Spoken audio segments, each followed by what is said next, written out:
E eu quero falar nessa noite sobre um tema realmente que Deus tem ministrado no meu coração. Eu quero falar sobre Lucas, capítulo 15, que vai falar lá, tem a ovelha perdida, a dracma perdida, são parábolas de Jesus, e ele vai estar falando também da parábola do filho pródigo.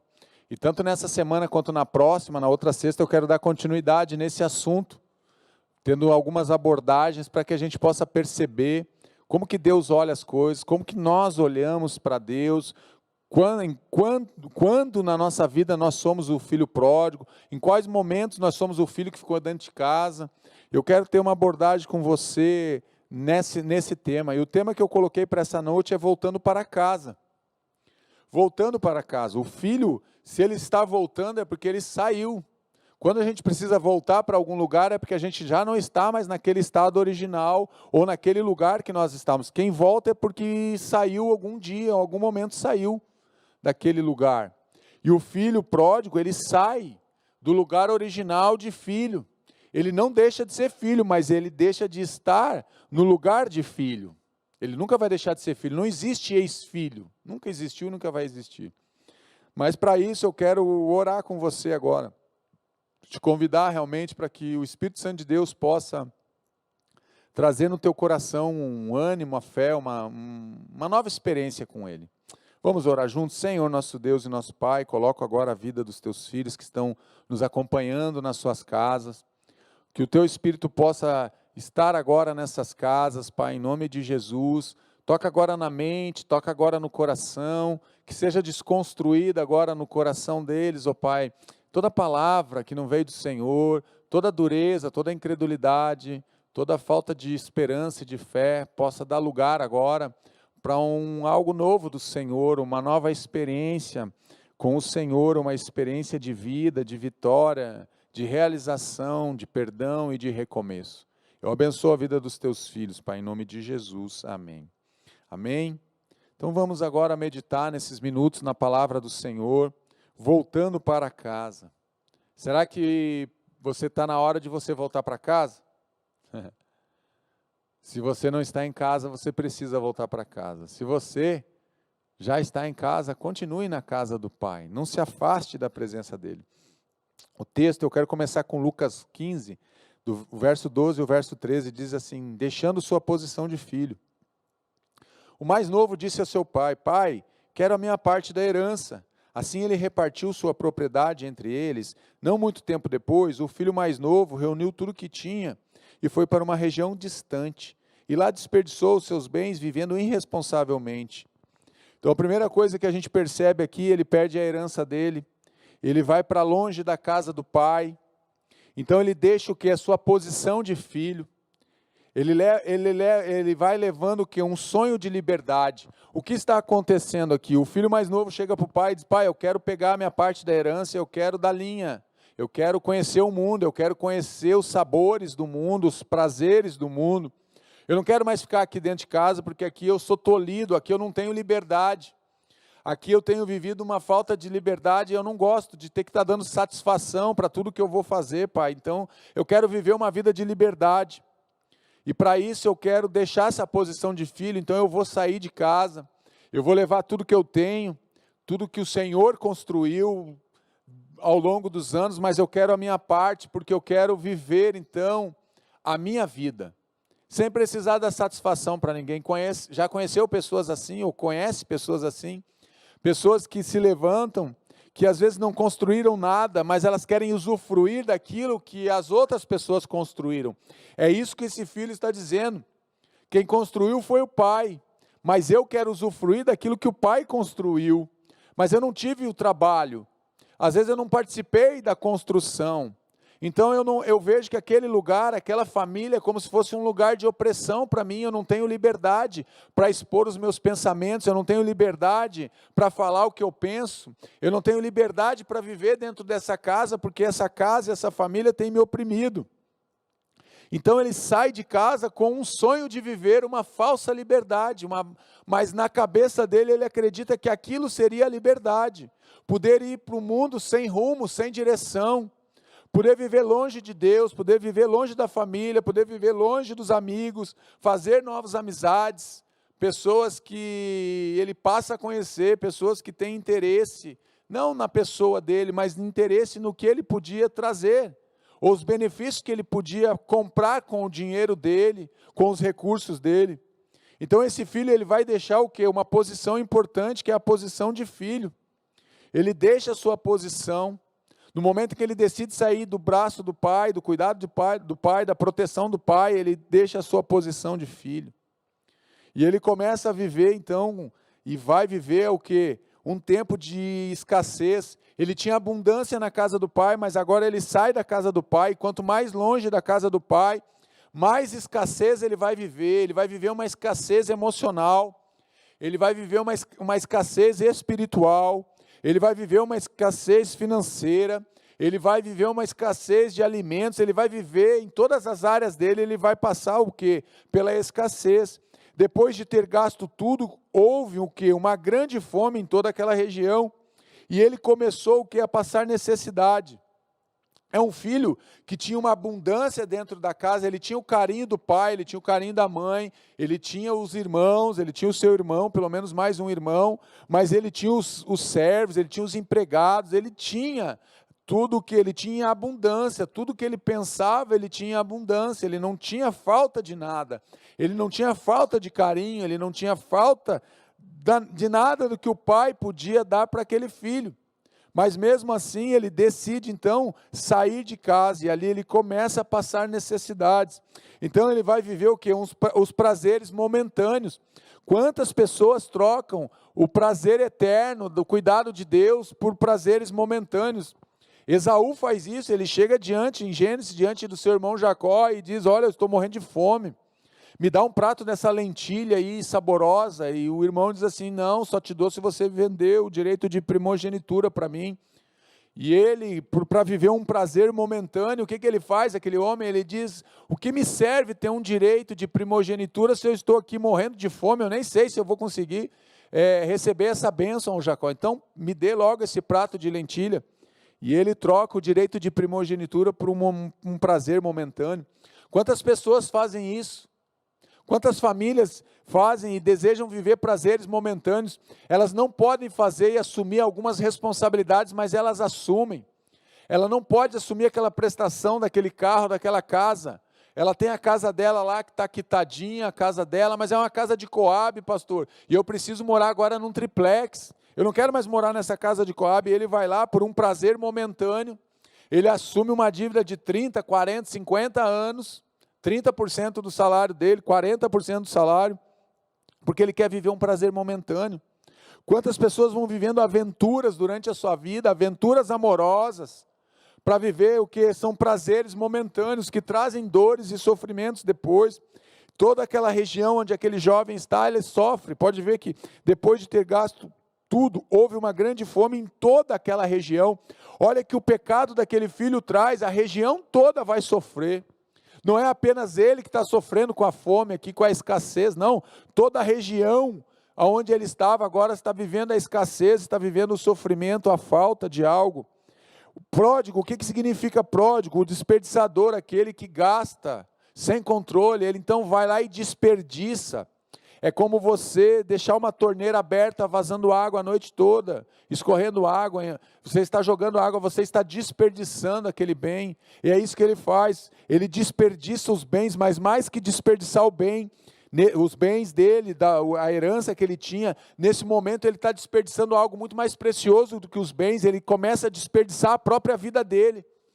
Ele começa a desperdiçar a própria juventude dele, ele começa a jogar fora aquilo que ele tem mais precioso, que é muito mais do que o dinheiro. O que ele tinha de mais precioso era o tempo dele, era a vida dele, ele desperdiça a vida dele. Quantos jovens têm desperdiçado a vida? Quantos filhos têm desperdiçado a vida?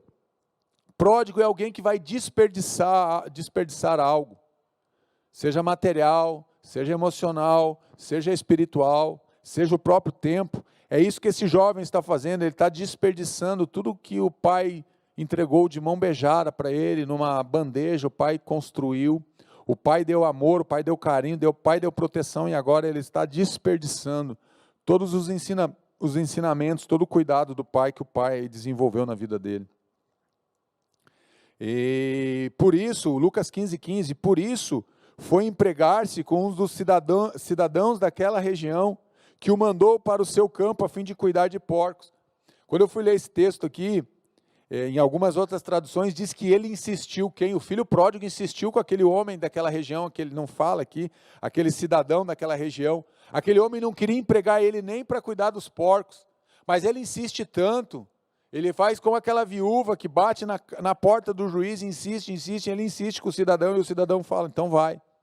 Só que o único serviço que eu tenho para você é cuidar dos porcos lá no chiqueiro, então vai lá e cuida dos porcos. Então ele está desesperado, ele insiste muito. Uma pessoa que fica desesperada, uma pessoa que fica realmente, que bate o desespero, a angústia, a ansiedade, ela pode insistir muito por coisas erradas. Deus não mandou aquele jovem cuidar de porcos, mas ele quis ir cuidar dos porcos. Ele insiste tanto, ele está tão envolvido com o pecado, ele se lambuza tanto com o pecado, ele caminha de mãos dadas com o pecado, que ele vai parar dentro do chiqueiro, ele vai comer comida de porco, ele vai cheirar o cheiro dos porcos, ele vai ter cheiro de porco, ele vai se lambuzar como os porcos se lambuzam, e ele não entende isso, por causa do quê? Por causa do pecado. O pecado cega, o Deus desse século, conforme Coríntios, cegou o entendimento daquele filho pródigo. Ele mesmo se colocou nessa situação, interessante isso. Ninguém empurrou ele, ninguém obrigou a ele ir para dentro do chiqueiro de porcos, ele mesmo foi construindo isso. Aquilo que ele saiu da casa do pai, dizendo que ele estava procurando uma liberdade, ele agora vai encontrar o que? Uma escravidão dentro do próprio chiqueiro. Ele saiu para ser livre, mas ele acabou se tornando escravo. Mas na cabeça dele, ele era escravo dentro da casa do pai, mas agora, na liberdade que ele foi buscar, a liberdade trouxe a escravidão sobre a vida dele, e ele nem percebe isso. Ele mesmo se colocou nessa situação. As escolhas dele levaram ele para dentro do chiqueiro. As tuas escolhas que você faz, muitas vezes te levam para dentro do chiqueiro, te levam para dentro do pecado, te levam a você viver uma vida de pecado, envolvido com o pecado. São escolhas que você faz, são escolhas que você fez. E às vezes a gente tenta dizer que foi o outro, que foi Deus, foi o próprio diabo, foi a minha esposa, foi o meu filho. Não, foi você mesmo. Não tem nada a ver com os outros, não. Tem a ver com as escolhas que você faz, escolhas erradas, escolhas equivocadas que você faz durante a tua vida. E você mesmo se coloca numa situação delicada, uma situação preso. Então ele está recebendo agora o quê? Um pagamento. Pagamento pelo quê? Pelo seu pecado. O pagamento pela liberdade que ele tanto ansiou e falou para o pai que queria ser livre, agora ele está pagando com a sua própria vida, estando preso dentro de um chiqueiro. Esse é o preço do pecado na vida desse jovem. Esse é o preço das escolhas equivocadas desse homem, desse jovem. Ele se torna o quê? O Lucas 15:16, ele está reduzido a mendigar. Ele sai de filho, da posição de filho, ele vai se degradando, ele passa por essa posição e agora ele chega na posição de mendigar o quê? O pão. Olha o que o texto diz, ele desejava encher o estômago com as vargens de alfarrobeira que os porcos comiam, mas ninguém lhe dava nada. Por que ele desejou comer a comida dos porcos? Porque ninguém lhe dava nada, com certeza ele deve ter pedido. Imagina batendo nas casas, naquela região, batendo e dizendo, olha, você tem um pão aí, você tem uma água para me dar, você tem aí um prato de lentilha, você tem uma picanha aí, uma picanha nobre, você tem uma carne moída, não sei. Ele foi pedindo comida nas casas, mas ninguém lhe dava nada. E ele agora, então, ele deseja, e o coração dele, e a mente dele se volta para aquela lavagem, para aquelas vargens dos porcos, e ele tem o desejo, ele desejava encher o quê? O estômago dele. Ele desejava encher porque estava vazio. Quando nós estamos vazios de Deus, quando nós não estamos cheios da presença de Deus, nós vamos querer nos alimentar com o mundo. Nós queremos nos alimentar com o pecado. É isso que esse jovem está fazendo. Como ele não tem a presença do Pai, como ele não está mais na proteção do Pai, o que ele traz sobre a vida dele? Ele vai trazer esse desejo de encher o estômago dele com as coisas do mundo, com o pecado. É isso que está acontecendo. Esse jovem, então, ele vai, e o desejo dele é encher o estômago dele com a comida de porcos. dividindo a comida dos porcos, ele divide. Olha só o estado de falta de dignidade, está vivendo sem dignidade esse jovem, porque o desejo dele agora é dividir a comida dele com os porcos. Ele está sentado no chiqueiro e os porcos estão ali comendo aquelas vagens, e ele está ali talvez pegando aquelas vagens e comendo, porque o desejo dele é de se alimentar com aquelas vagens. Ele chega literalmente ao fundo do poço. Você às vezes precisa chegar até o fundo do poço. Quantas pessoas a gente está dando sinais, Deus dá sinais, não vai por essa direção, mas ela insiste, e ela está dentro do poço e ela continua cavando para chegar até o fundo do poço. Esse jovem fez tudo isso, e ele está reduzido a mendigar agora o pão, porque ele realmente, ele quer se encher daquilo que não vem de Deus, ele se enche daquilo que não agrada a Deus, ele se enche de pecado, e o pecado vai cheirar mal, e o pecado vai ser vagem, o pecado vai ser comida de porcos na nossa vida. Você que é cristão, você que tem uma aliança com Jesus, o pecado nada mais é que comida de porcos para nós. Nós não podemos aceitar, não devemos comer, não devemos nos alimentar dessas coisas. Lucas 15, 17, começando a jornada de volta. Então, só recapitulando, ele sai da casa do pai, ele pede a herança, ele sai da casa do pai, ele vai para uma região distante da casa do pai, ali ele gasta todos os recursos que ele tem, vivendo uma vida louca, desvairada, sem controle, e agora ele vai por fim, não contente ainda, ele vai e acaba dentro de um chiqueiro de porcos, dividindo a comida de porcos. Mas agora ele vai começar o quê? Uma jornada de volta. Ele vai ter um tempo que ele fica ali, a Bíblia não relata, porque é uma parábola, não relata se foi um dia no chiqueiro, se foi um mês, se foi um ano. Quanto tempo ele ficou fora de casa. Nós não temos como definir o tempo, mas nós temos que entender o propósito dele estar fora de casa. O propósito dele voltar para casa, é isso que nós devemos entender. Então ele começa o que? Uma jornada de volta. E para isso ele cai em si, caindo em si ele disse, quantos empregados de meu pai tem comida de sobra, e eu aqui morrendo de fome. O que eu entendo com quantos empregados de meu pai tem comida de sobra? A presença de Deus, na casa do pai nós temos a presença de Deus. E quando nós temos a presença de Deus nos supre. Então vai ter sobra. Aquela presença de Deus, não é que um vai ter e o outro não vai ter. Na casa do Pai nós temos a presença dEle. Você tem acesso, você tem liberdade de estar na presença do Pai. É isso que o texto está dizendo. Tem comida de sobra, porque atende todo mundo. A casa do Pai tem espaço para todos os filhos. Não tem filhos que vão ter presença e outros não vão ter, a não ser que você não queira. Tem filhos que não desfrutam da presença do Pai, lógico que tem, mas estão dentro da casa do Pai, mas porque eles não querem. Porque na casa do Pai o acesso ao Pai é liberado, mas nem todos buscam o Pai, mesmo estando na casa do Pai. Muitos não se sentem com liberdade para ir na geladeira da casa do Pai. Não, mas eu chego aqui, eu me sento. Eu passei por isso, quando eu tinha uns 10 anos, que eu tinha que ir na casa do meu pai. Eu me sentia tão deslocado que eu não abria a geladeira da casa do meu pai. Isso falando aí, você escutando isso, você pensa assim, pastor, isso é inconcebível, o filho tem liberdade, o filho está na casa do pai, a casa do pai é a casa do filho. O filho pode ir na geladeira, o filho pode ir no fogão, o filho pode ir no banheiro, pode ir em qualquer cômodo da casa. Mas é assim que eles se sentem, e que esse jovem está se sentindo. Então ele olha e diz, nossa, na casa do meu pai tem comida de sobra, a presença do pai é liberada na casa do pai e eu estou aqui. Passando necessidades, apuro, saudades, então ele tem o quê? Saudades da proteção familiar. Nesse primeiro momento, quando ele cai em si, ele vai sentir o quê? Saudades do pai, ele vai sentir saudades da mãe, ele vai sentir saudades do irmão, ele sente saudades da proteção que estava debaixo. Quando ele estava debaixo da presença do pai, na casa do pai ele tinha proteção. O alimento aqui vai simbolizar a proteção, e tinha alimento de sobra. Então, quando tinha alimento de sobra é porque ninguém passava necessidade. Ninguém tinha necessidade alguma. Porque na casa do pai todos são fartos, emocionalmente, espiritualmente e fisicamente. A fartura do pai é derramada sobre os filhos. Então nós não temos necessidade. É isso que eu entendo nesse texto aqui de Lucas 15, 17. Continuando. Voltando de onde nunca deveria ter saído, Lucas 15, 18, eu me porei a caminho e voltarei para o meu pai, e lhe direi, pai, pequei contra o céu e contra ti. Só volta quem saiu, Por que ele vai ter que voltar? Porque ele saiu da onde ele nunca deveria ter saído. Ele está voltando do lugar que ele nunca deveria ter saído. Ele nunca deveria ter saído de casa sem a bênção do pai. Ele nunca deveria ter pedido para o pai a sua parte da herança. Pelo contrário, ele deveria ter ficado e ajudado o pai a construir algo mais um patrimônio. Mas não, ele foi o quê? Destruir com aquilo que o pai construiu.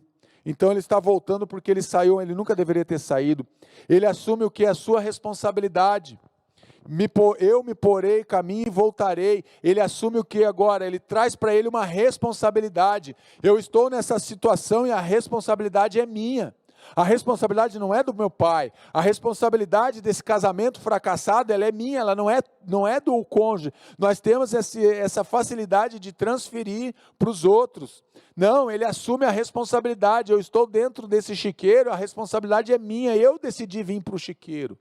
Mas agora eu vou voltar para a casa do pai. Ele não transfere a culpa para os outros, ele não transfere a culpa para aquele cidadão que o empregou para cuidar dos porcos, ele não transfere a sua culpa para os porcos. Os porcos, eles vão estar se alimentando das vagens ali, daquela lavagem, que é o que o inimigo faz. O que o demônio faz? Ele se alimenta do nosso pecado. Da comida estragada que nós estamos comendo, que nós estamos dando, que são os nossos pecados. É a mesma coisa que está acontecendo aqui. Só que esse jovem, ele não vai transferir mais agora para ninguém, ele vai assumir a sua responsabilidade. Pai, eu pequei contra ti, eu pequei contra o céu, eu pequei contra Deus, eu pequei contra o meu pai, eu pequei contra a minha mãe, eu pequei contra o meu cônjuge, eu pequei, e eu agora quero me arrepender, eu me arrependo agora. Então agora ele está voltando para a casa do pai. Ele está voltando para o estado original que ele nunca deveria ter saído. Ele está voltando para a posição de filho. Ele não sabe, porque no coração dele, ele vai voltar e vai dizer para o pai: olha, me trata como um dos teus empregados, um dos teus escravos.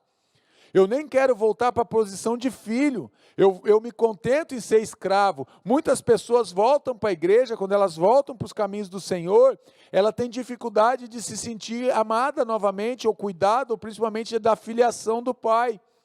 Não, mas eu posso ser apenas um escravo agora, eu posso ser apenas um empregado. E elas passam a olhar para Deus como se Deus fosse o chefe delas, elas não têm mais Deus como pai.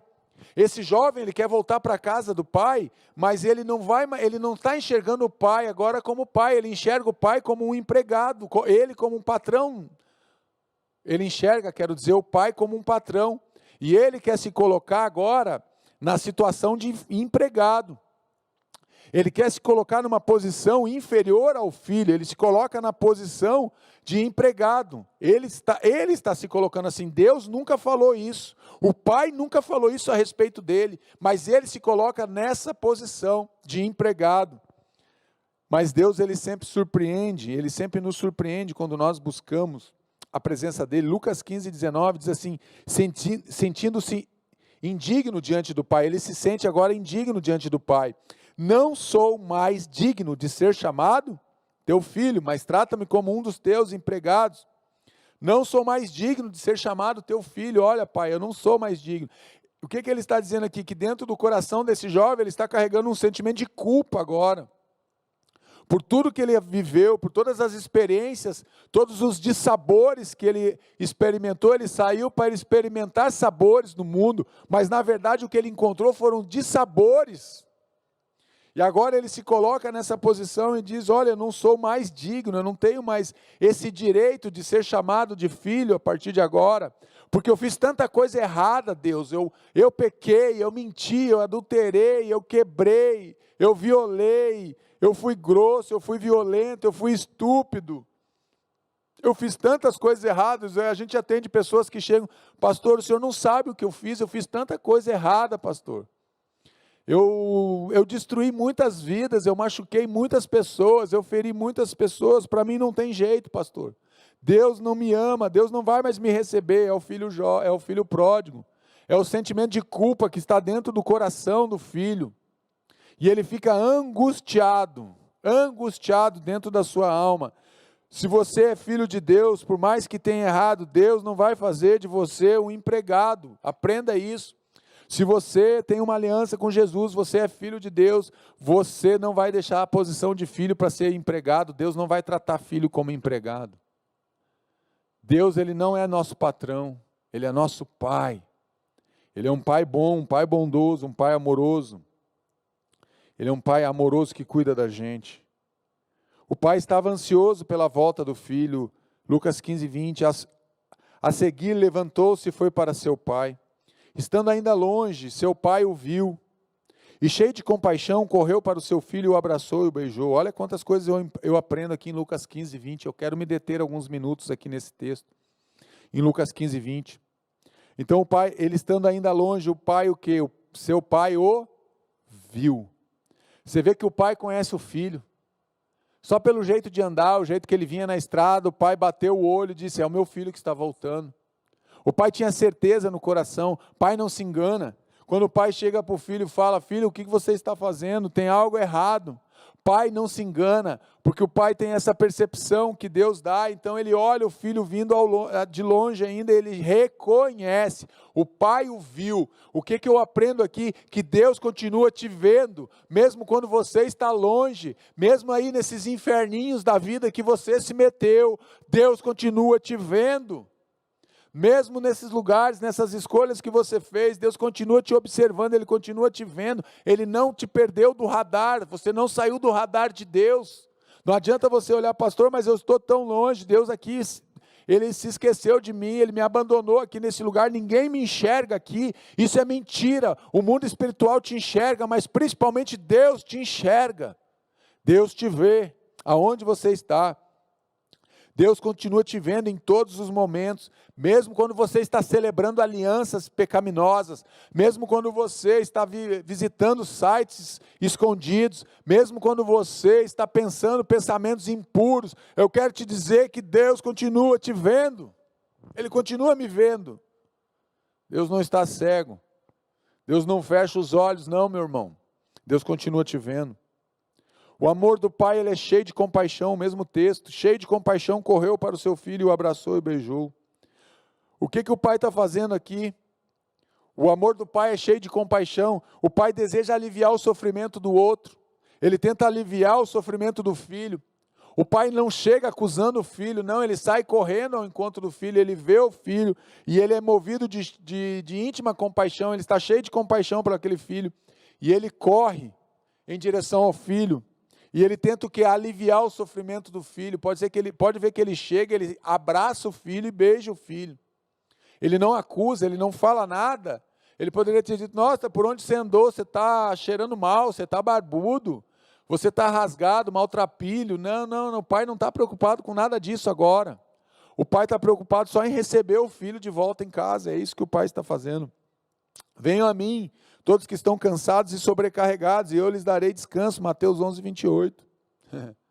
Interessante. Aqui Jesus fala, venham a mim. E no texto de Lucas 15, o pai vai ao encontro do filho. O que eu aprendo aqui? Que Jesus está dizendo o seguinte para mim e para você. Se você está cansado, se você está sobrecarregado, venha a mim. Mas se você estiver cansado e sobrecarregado e você não vir, eu vou até você também, se preciso for. Deus vai ao nosso encontro e Deus também espera que nós possamos vir ao encontro dele. Deus dá duas opções. Olha, eu estou te chamando, venha.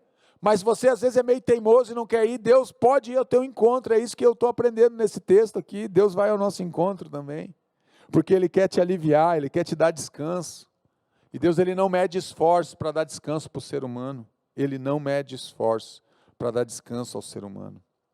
Mateus 11, 29, o Pai dá descanso para a nossa alma, o Pai dá descanso para a alma do Filho. Tomem sobre vocês o meu jugo, e aprendam de mim, pois sou manso e humilde de coração, e vocês encontrarão descanso para as suas almas. O filho, quando volta para casa, encontra descanso para a alma aflita. É isso que o filho vai encontrar.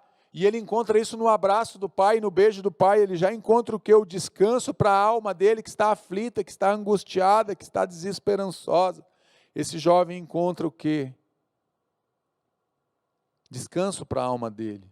Na casa do pai nós vamos sempre encontrar descanso para a nossa alma, para nossas aflições. Se você é alguém que não está encontrando esse descanso, venha para a casa do pai, entregue realmente a tua aflição na casa do pai, para Deus, e encontre realmente o teu descanso diante de Jesus, diante de Deus, nosso Pai e nosso Senhor.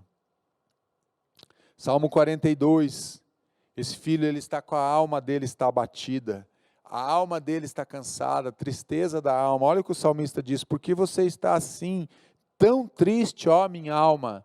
Quando esse filho estava tão triste, quando ele estava dentro do chiqueiro de porcos, ali a alma dele estava abatida, ali a alma dele estava aflita, ali a alma dele estava angustiada, ali ele encontra o quê? Ele entende que a alma dele pode ficar doente. Então eu quero que você entenda isso, a tua alma pode estar doente nessa noite. Pastor, eu já fiz todo tipo de exames laboratoriais, não tenho nada, mas eu me sinto doente, eu ando como doente, eu falo como doente. É que bem provável, se não tem nenhum sintoma, se não é que não tem nenhum, se não tem nenhum diagnóstico, quero te dizer, é porque provavelmente, se não tem um diagnóstico médico, é a tua alma que está doente, meu irmão. Tua alma adoece, a alma da gente adoece. Porque está tão perturbada dentro de mim? Põe a sua esperança em Deus, pois ainda o louvarei, Ele é o meu Salvador e o meu Deus. Nossa alma pode ficar doente, a nossa alma pode ficar triste, e isso vai refletir no nosso corpo, sim, isso vai refletir nos nossos relacionamentos, sim, vai refletir nas nossas atitudes e nos nossos comportamentos, lógico que vai. Uma alma abatida, uma alma cansada, uma alma fadigada, uma alma doente, vai refletir nas suas atitudes a sua doença. Talvez você esteja assim dentro da tua casa, a tua alma já esteja abatida, cansada, aflita, triste, angustiada. Coloque a tua esperança em Deus, Ele pode restaurar e curar a tua alma aflita. Mateus 11:30 diz assim: o pai tira o peso dos ombros do filho, pois o meu jugo é suave e o meu fardo é leve. Compaixão do pai. O que o pai está fazendo? Ele está tirando agora o jugo de escravo. O que é o jugo? O jugo é colocado como uma canga que coloca no pescoço do animal, do boi, para ele arar a terra. E é isso que o pai está fazendo agora. O pai está aliviando, ele está tirando aquele jugo do filho. Por isso que ele não acusa, por isso que ele não vai e traz uma palavra: olha o que você fez, por onde você andou. Não, o pai não está preocupado com isso agora. O pai, ele tira o peso, ele alivia o fardo, ele alivia a carga do filho agora, emocional, espiritual e física. E o fardo de Jesus é suave, ele dá um fardo suave, um fardo leve para nós. A compaixão do pai faz isso, o amor do pai faz isso pelo filho. Ele pega o fardo pesado do filho e ele carrega agora aquele fardo pesado, e ele dá um fardo bem mais leve para o filho. É isso que o pai faz. É isso que Jesus faz comigo e com você, é isso que Jesus faz conosco. Ele pega aquele fardo pesado do pecado e arranca dos nossos ombros, e Ele quer te dar um fardo leve, bem mais suave. Pare realmente de carregar. Então, você não tem que colocar peso sobre os ombros das outras pessoas, e muitas vezes nós colocamos um peso sobre os outros. Eu mesmo faço isso às vezes com pessoas, coloco um peso sobre a vida das pessoas. Pare de colocar peso na vida das pessoas, pare de colocar peso nos ombros das pessoas. Ao seguir, levantou-se e foi para o seu pai. Estando ainda longe, seu pai o viu e, cheio de compaixão, correu para o seu filho, correndo ao encontro do filho. O pai, então, ele corre ao encontro do filho que retorna para casa. O que o pai está fazendo aqui? Ele corre. Por que ele corre? Porque ele tem certeza que é o filho dele. Essa corrida do pai, ele demonstra várias coisas aqui para mim. Esse ato de correr, quando Deus corre ao nosso encontro, que é o único texto que a gente encontra na Bíblia que Deus corre. Ele correu para o seu filho, ao encontro do seu filho. Esse correu aqui vai me dizer várias coisas, vai dizer que o pai estava com muita saudade do filho. Eu quero dizer que Deus está com muita saudade de você, das tuas orações, dos teus louvores. Deus está com saudade. Esse correu do pai aqui é porque o pai estava esperançoso que o filho ia voltar. Então ele corre porque ele tem saudades do filho. Ele corre porque ele quer trazer novamente essa corrida, para trazer a proteção sobre a vida do filho. É isso que o pai está fazendo. Quando o pai corre em direção ao filho, é porque ele quer estender a proteção dele sobre o filho. É isso que eu aprendo nesse texto. Então o pai corre em direção ao filho, porque o filho está retornando para casa. E isso traz alegria. O pai corre porque o pai está alegre. O coração do pai se enche de alegria quando ele vê o filho de longe. Ele não se contém, então ele corre em direção ao filho, porque o coração dele está alegre. E o que traz alegria no teu coração? O que tem trazido alegria no teu coração? A tua família traz alegria no teu coração? Um relacionamento com Deus tem trazido alegria no teu coração, se relacionar com Deus? O que traz alegria no teu coração? O pai corre porque ele tem saudade, o pai corre porque está alegre, o pai corre porque ele quer estender a proteção sobre a vida do filho. Sobre o que traz alegria sobre a tua vida? Você já pensou nisso? O que tem trazido alegria para você no teu coração? Lucas 15, 6 e 7. E vai para casa. Ao chegar, reúne seus amigos e vizinhos e diz: alegrem-se comigo, pois encontrei minha ovelha perdida. Eu lhes digo que, da mesma forma, haverá mais alegria no céu por um pecador que se arrepende do que por 99 justos que não precisam arrepender-se. A alegria do Pai está completa pelo Filho que retorna. Esse texto é o mesmo capítulo que está falando sobre a dracma, está falando agora sobre a ovelha. O pai se alegra porque o filho volta para casa, porque o filho era uma ovelha desgarrada, uma ovelha perdida.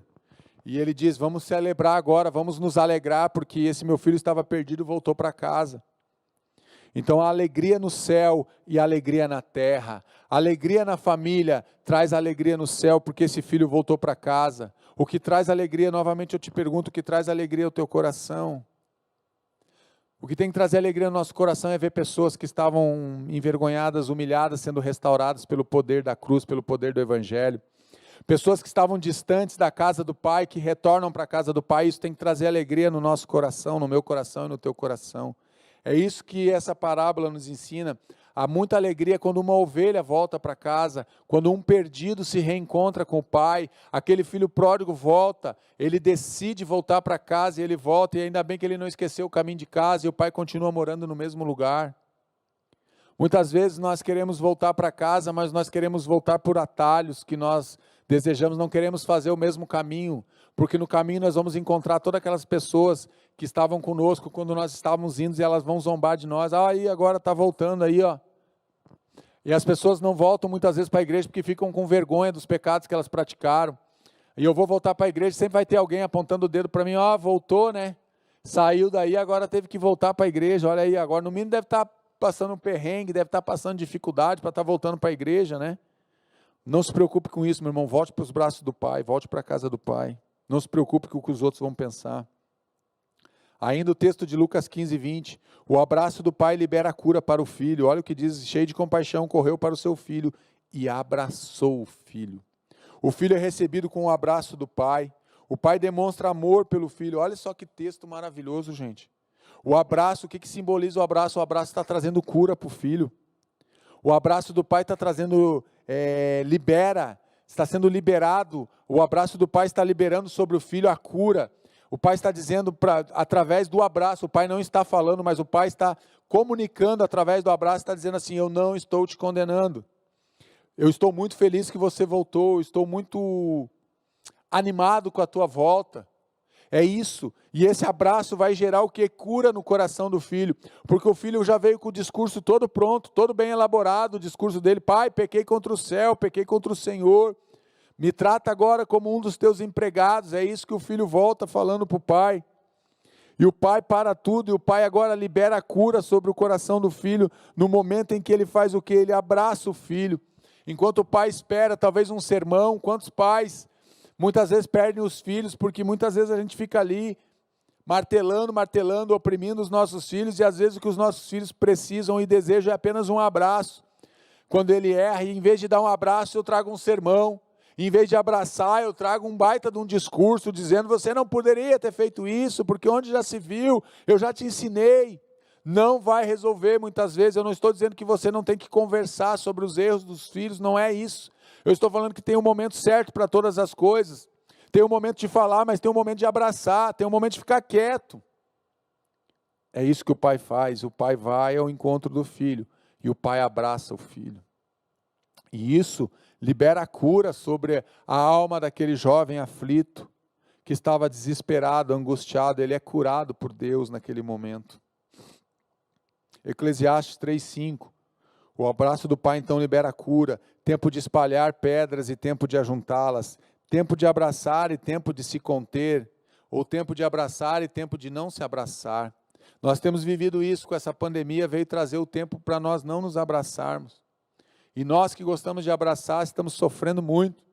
Como igreja, uma igreja que é uma igreja amorosa, calorosa, uma igreja que gosta de abraçar. Eu gosto muito de abraçar as pessoas e hoje a gente tem vivido essa dificuldade, a gente não pode abraçar. Mas o que significa um abraço, pastor? Expressa, o que expressa um abraço? Amor, expressa amizade, proteção, afeto, companheirismo, segurança, apoio. Por que tudo isso, pastor? Porque você não abraça todo mundo. Você não sai na rua dando abraço para quem você não conhece, você abraça todo mundo, não. Você abraça, então, a expressão, o ato de você abraçar alguém, você está expressando amor, amizade, proteção, cuidado, afeto, companheirismo, segurança para aquela pessoa. O filho, então, recebe o que? O abraço paterno. Quantos lares falta um abraço paterno? O pai vai lá e abraça o filho.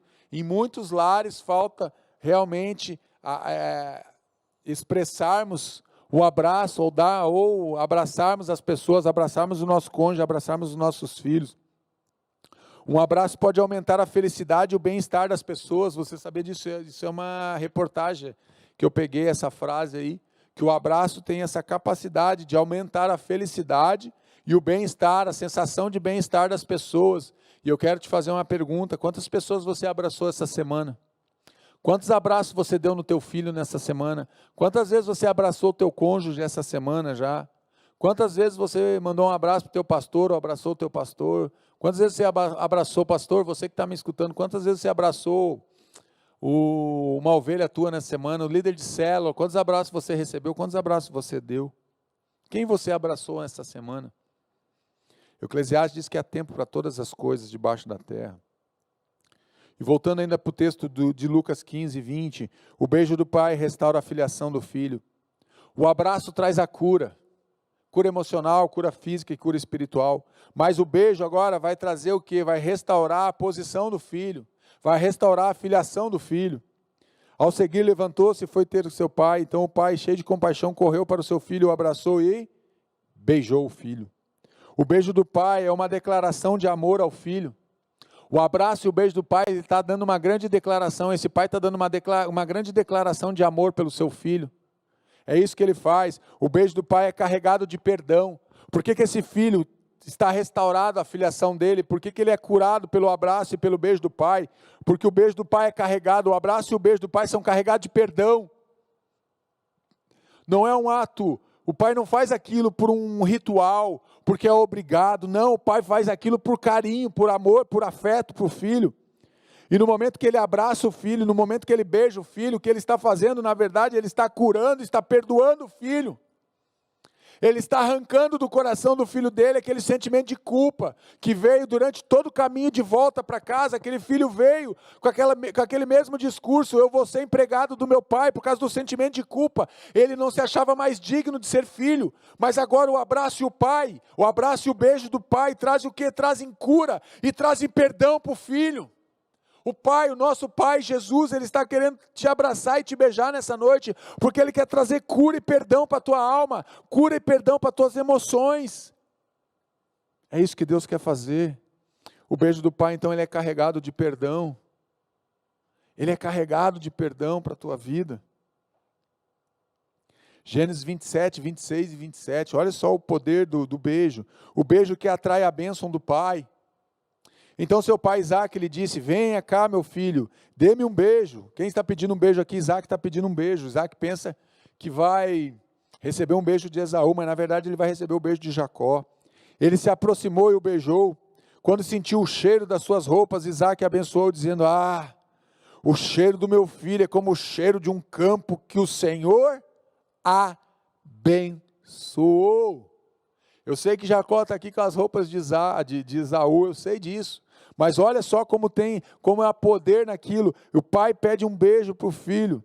E o filho vai e dá um beijo no pai. O pai foi, então ele foi lá e o beijou. Quando sentiu o cheiro, quando teve o beijo, Isaac o abençoou, dizendo: o cheiro do meu filho é como o cheiro do campo que o Senhor abençoa. Eu quero te dizer que Deus quer te abençoar. Mas eu sei que o beijo tem poder para restaurar também, mas o beijo também tem poder para condenar. Judas foi lá e beijou Jesus e entregou Jesus. Eu sei disso. Mas nessa noite eu quero falar do beijo do pai e do beijo do filho. Há um encontro quando o pai beija o filho, quando o filho beija o pai. Há um encontro do céu e a terra se encontram e algo maravilhoso da graça de Deus se manifesta. O filho então recebe o que? Ele recebe a bênção do pai. Nesse momento é um campo que o Senhor abençoou. O que Isaac está falando, Isaac está abençoando o seu filho depois que ele sente o que? O cheiro, e ele recebe o beijo do filho. Ele abençoa o filho. Ele abençoa o filho. E o pai, ele traz perdão para o filho. Quando ele beija o filho, ele traz perdão. E agora, quando o filho beija o pai, ele recebe a bênção, ele está sendo restaurado pelo pai. Lucas 15, 21, arrependimento que promove a restauração. O filho disse: pai, pequei contra o céu e contra ti. Não sou mais digno de ser chamado de teu filho. O filho nunca vai deixar de ser filho. Entenda isso. Filho nunca vai deixar de ser filho. Ele pode sair da posição de filho, mas ele nunca vai deixar de ser filho. Não existe ex-filho, existe ex-genro, ex-nora, ex-cunhado, ex-alguma coisa, ex-esposo, ex-esposa. Infelizmente existe. Mas eu não encontro nenhum lugar que vai existir a palavra ex-filho. Apesar de que algumas pessoas dizem: você não é mais meu filho, eu não te considero mais filho. Mas pelo fato de falar não quer dizer que vai deixar de ser. Uma vez filho, sempre vai ser filho. Sempre vai ser filho. Momento de restauração do filho, olha só. Esse que é um momento lindo dessa história, dessa parábola que está sendo relatado para nós, e nós estamos estudando ela essa noite. Quando Deus ele restaura o coração do filho. O filho vem com a ideia de ser empregado, mas o pai já diz: pode parar com tudo isso, você é meu filho, você sempre foi, você sempre será, e você sempre continuará sendo meu filho. Você é, você foi e você será, sempre será meu filho. Então aqui está tendo um momento de restauração, da comunhão do pai com o filho, do filho com o pai, e esse momento é um momento maravilhoso, onde o poder de Deus é liberado no céu, e traz cura, e traz perdão, e traz restauração na vida desse jovem. E por fim, de pródigo a amado, sai como esbanjador. Ele sai como esbanjador, é isso que o pródigo diz, o significado. Vive de forma extravagante, ele vive de uma forma a extravasar tudo que estava dentro do coração dele. Ele vive loucamente, uma vida sem limites, uma vida que vive loucamente, procura satisfazer seus desejos, todos os desejos que ele tinha, ele procura satisfazer, deseja viver suas paixões. Esse jovem, ele vive paixões, ele vive loucamente, ele vive satisfazendo desejos, ele vive de forma extravagante, ele esbanja, ele gasta, ele não tem dó. Aqui ele é pródigo, aqui ele é alguém que tem a necessidade de ser aceito, aqui ele é alguém que tem a necessidade de autoafirmação, por isso ele vive dessa forma. Mas ele volta agora para a posição de filho, aqui ele sai da posição de filho, mas agora ele volta para a posição de filho, e agora ele deixa de ser pródigo, ele volta a ser amado, regressa para casa, volta para casa. Volte para a casa do pai, não abandone, volte para a tua casa, você que saiu de casa, que está me acompanhando nessa noite, volte para a tua casa. Ele busca novamente a proteção do pai, busque a proteção do pai, ele deseja ser curado agora, ele deseja, o coração dele, a alma dele deseja, anseia por cura, anseia por restauração, voltando para o lugar de segurança, ele volta para o lugar de segurança e de proteção. Volte para a casa do pai, volte para os braços do pai, volte para o convívio familiar, voltando para casa. Essa noite é noite de você voltar para casa. Deus está te chamando, volte para casa, meu filho. Volte para casa, minha filha. Pare de viver dessa maneira. Pare de continuar alimentando esses desejos, esses sonhos, essas loucuras, essas vaidades, essas soberbas do teu coração. Volte para a casa do Pai. Deus está chamando você para você voltar para a casa do Pai. E esse é o meu convite nessa noite para você. Você que está longe, você que está vivendo separado, distante de Deus, volte para a casa do Pai. Volte para o convívio. Volte para a aliança.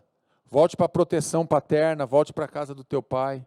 Receba realmente do amor de Deus sobre a tua vida. Eu quero orar com você nessa noite, nesse momento. Quero pedir para você que está me assistindo, que está longe dos braços do Pai, longe da casa do Pai, volte para a casa do Pai. Volte para o convívio da família. Volte para um lugar que você nunca deveria ter saído. Mas volte, não deixe de voltar. Pai, em nome de Jesus, eu quero abençoar a vida dos teus filhos que estão nos assistindo nessa noite, Pai. Eu quero liberar uma palavra sobre a vida deles de bênção, de restauração. Que os teus filhos possam voltar para a casa do Pai, que eles possam voltar para a sua casa, para a sua família, que eles voltem realmente, que eles possam fazer o caminho de volta, Deus, lembrando de quem eles são, que eles possam voltar para a posição de filhos, da onde eles nunca deveriam ter saído, Pai. Não existe ex-filho, eles só não estão mais na posição correta, eles estão voltando agora para o estado original. O estado original deles é filhos amados, filhos benditos do Pai eterno, nós somos filhos amados do Pai. Eu quero abençoar a vida de cada um que nos assiste nessa noite, Pai. Filhos e filhas do Senhor, amados do Senhor, eu quero liberar uma palavra de bênção sobre cada vida, sobre cada casa, sobre cada família, Pai. Abençoa o coração de cada um, Pai, em nome de Jesus, que as pessoas agora, esses teus filhos, possam estar voltando, possam ter o seu lugar restaurado, sendo restaurada a sua identidade de filho, a sua posição de filho.